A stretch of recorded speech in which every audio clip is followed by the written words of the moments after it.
Good evening, watching the 7 o'clock English news from the Sultan to Oman Television. First, the headlines. The Ministry of Agriculture, Fisheries and Water Resources announces studies underway for the work in agricultural areas in some governorates.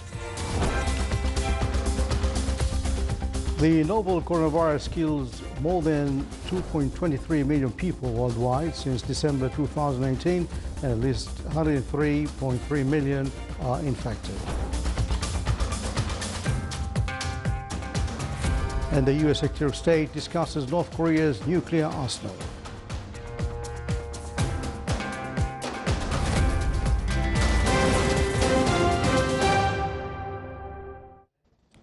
Well, those were the headlines, and now the news in detail. His Majesty Sultan Haitham bin Tariq received a cable of thanks from the custodian of the two holy mosques, King Salman bin Abdulaziz Al Saud of the Kingdom of Saudi Arabia, in reply to His Majesty's condolence cable on the death of Her Royal Highness Princess Tarfa bint Saud bin Abdulaziz Al Saud. The Shura Council Office discussed today a project proposal to amend the 20th and 21st articles of Law on the Lawyers Act. The meeting reviewed the Council of Ministers' message on the visual press presentation made by the Minister of Commerce, Industry and Investment Promotion on the economic influence on the agreements made between the Sultanate, other countries and economic groups. It also reviewed the Minister of Finance's response on the exempting companies affiliated to Oman Investment Authority from corporate governorate principles that the government owned shares. The meeting approved a request of a briefing forwarded to His Excellency, the Chairman of Oman Investment Authority, on Oman Mining Company and Minerals Development Oman Company. The office looked into the two proposals to Omanize senior leaderships at the banking and financing sector, in addition to obligate the private sector to approve Arabic language as the official language. It as well reviewed the question asked to His Excellency the Minister of Commerce, Industry and Investment Promotion on using gypsum locally instead of exporting it as a raw material. The meeting was chaired by His Excellency Khalid bin Hilal al-Mali, Chairman of the Shura Council.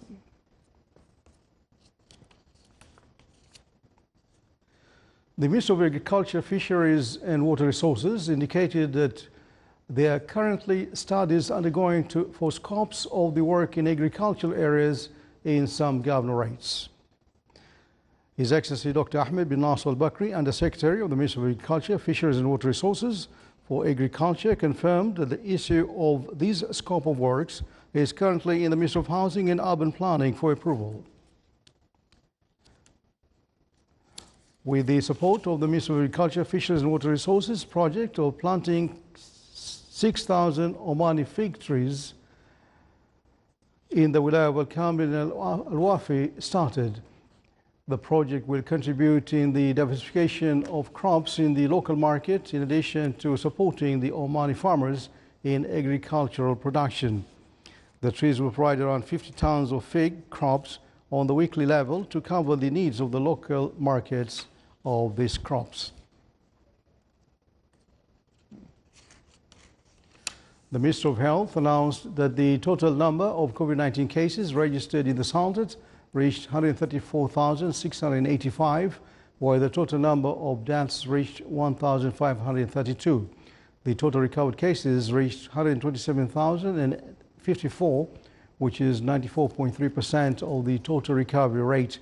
The Minister indicated that the total number of inpatients during the 24 hours reached 90, among which is 26 are in intensive care units.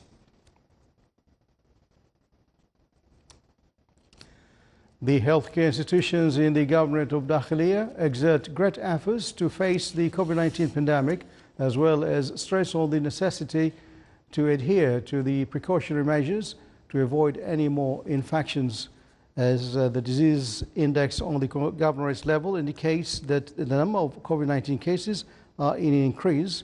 The board is concerned, call on all to follow the healthy practices such as washing hands, wearing face masks, and keeping physical distance from each other.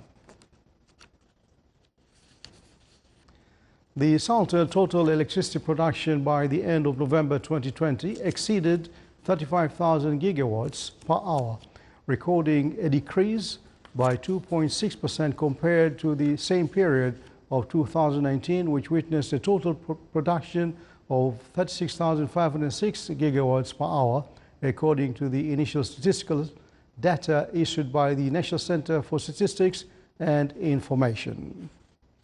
The center stated that the salted production of the water until the end of last October exceeded 396 million cubic meters, which an increase by 6.5%. Still to come, our news bulletin. Artist Hakam Al-Khatib from Iraqi Mosul city breaks territorial boundaries via an online exhibition.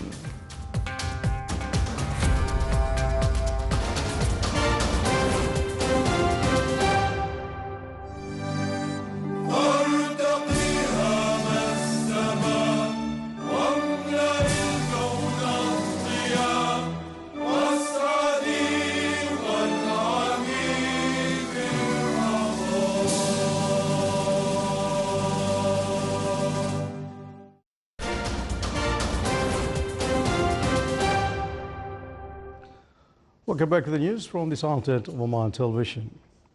The novel coronavirus has killed more than 2.23 million people since December 2019. At least 103.3 million cases of coronavirus have been registered. Of these, around 62.8 million are now considered recovered. Yesterday, 9,192 new deaths and 438,962 new cases were recorded worldwide. The United States is the worst affected country with 443,365 deaths. After the US, the hardest hit countries are Brazil with 225,099 deaths, Mexico 159,100, India 154,486, and the United Kingdom with 106,564 deaths. Europe overall has 743,223 deaths, Asia 241,358, the Middle East 97,876 deaths, and Africa 91,493 deaths. Indian authorities today heavily ramped up security along three main protest sites outside New Delhi's border in the latest attempt to thwart the growing rallies by farmers on the edges of the capital. Police used cemented iron spikes, steel barricades, and deployed hundreds of additional officers in riot gear. Protesting farmers say the new security arrangements were done to scare them away. The month-long farmer protests have rattled the government.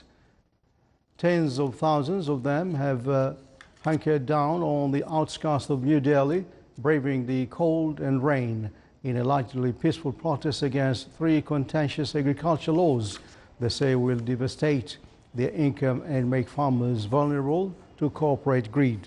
9 rounds of talks between the government and the farmers have so far failed to end the stalemate. Farmers say the new laws will lead to the catalyzation and commercialization of agriculture.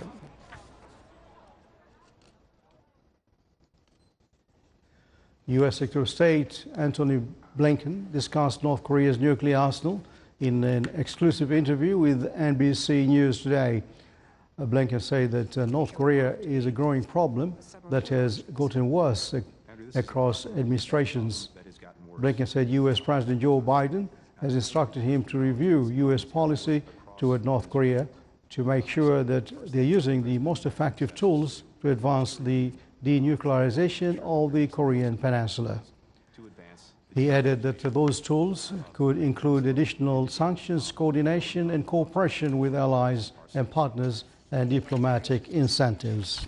Andrew, this is a bad problem that has gotten worse. Paris remained on flood alert today, with the Seine level still on the rise following heavy spells of winter rain. The riverbanks were closed to traffic in parts of the French capital. Rising water levels were expected to cause disruptions to underground public transport. Meanwhile, the situation in the western German city of Koblenz is becoming more and more tense as rain and meltwater continue to cause rising levels of the Rhine and Mosel rivers. In some areas, both rivers have already overflowed their banks. Unseasonable warm weather and rain have accelerated snow melt in parts of Switzerland and Germany in recent days. The Stamford, Connecticut Fire Department say crews were called when a truck was partially submerged in water. A female was standing in the bed of the truck and a male was in the cab, unable to escape. The truck became fully submerged while firefighters were trying to free the male and able to get him out. Both people who were in the truck were evacuated by medical crews and one of them was taken to hospital. The fire department say the incident is under investigation.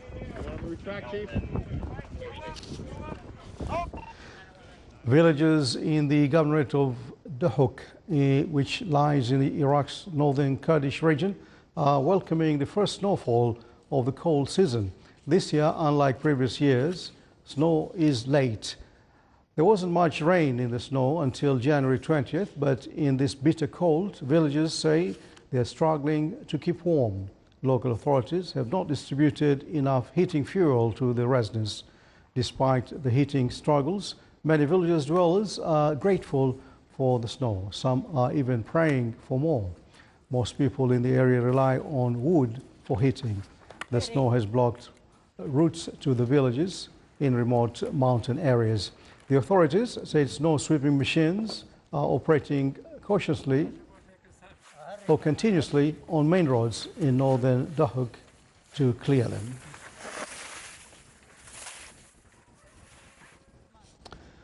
When Daesh entered the occupied his native city of Mosul, local artist Hakam Al-Khatib chose to stay and paint in secret, risking his life until the day 3 years later, Daesh entered his home and reduced his artworks to ashes. Here is a report.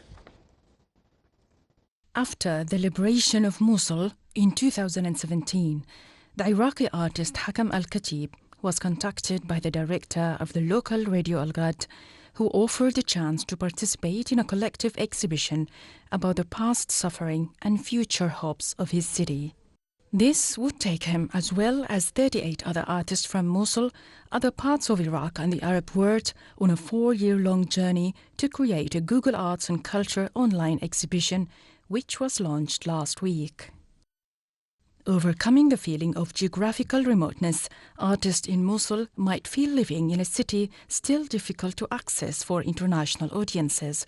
The artist's work is now online, forever, and accessible to the whole world, according to Google Arts and Culture Senior Director. The message behind the exhibition is about showing life for a city that witnessed a very abnormal period of time in the modern history. And sharing these messages with all the world through international platforms such as Google Arts and Culture is going to help to deliver Mosul's message in the eyes of artists.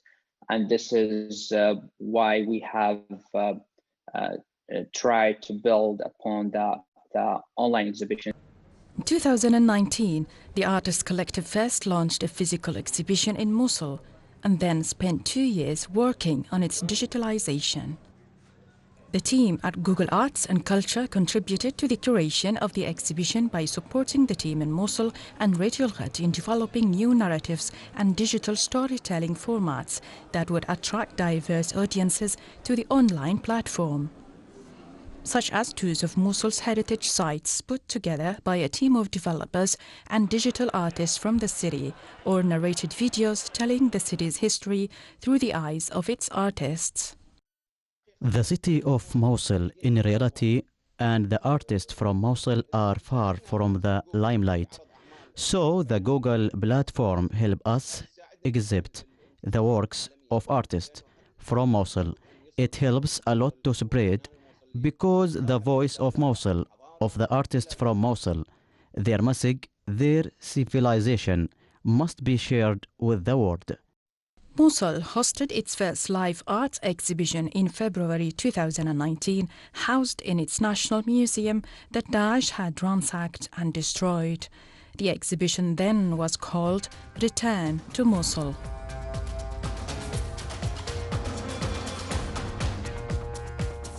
This is the Sultan of Oman Television. Before tonight's bulletin, in the main points once again. The Ministry of Agriculture, Fisheries and Water Resources announces studies are underway for the work in agricultural areas in some governorates. The novel coronavirus kills more than 2.23 million people worldwide since December 2019. At least 103.3 million are infected. And the U.S. Secretary of State discusses North Korea's nuclear arsenal. And with that, we come to the end of tonight's news bulletin from all of us here in the newsroom and the studios. Thanks for your time. Good night.